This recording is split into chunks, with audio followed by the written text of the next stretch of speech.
Rojavayê Kurdistanê çekdarên pêdê dibin pêkirin û revandin û leşkerkirina zarok û ciwanan jêr 18 salî de berdewam in. Herî dawî jî zarokeke keça din li Qamişlo revan ne.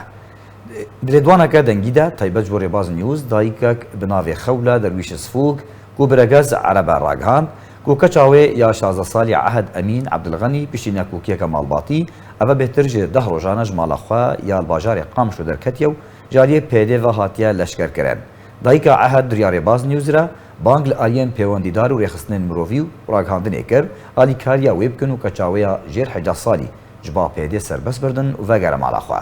Roja duşema borî jî zarokeke keça din bi navê Sîmavil Osman a 14 salî cariyê ciwanên şoreşgerên ser bi PKK vel bajarê Qamişlo hatiye revandin. Tanha jî tuzanyarî li ser tunela û çaranvîsa wê nediyar e. Em bi hev re lê dengê Xewla Derwîş Sfûg dayîka keça revandiya Ehed banga wê guhdarî bikin. أني خولة درويش الصفوق.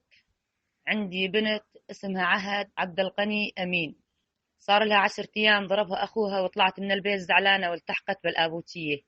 بأي مركز بالقامش لي ما أعرف، ما خليت مركز.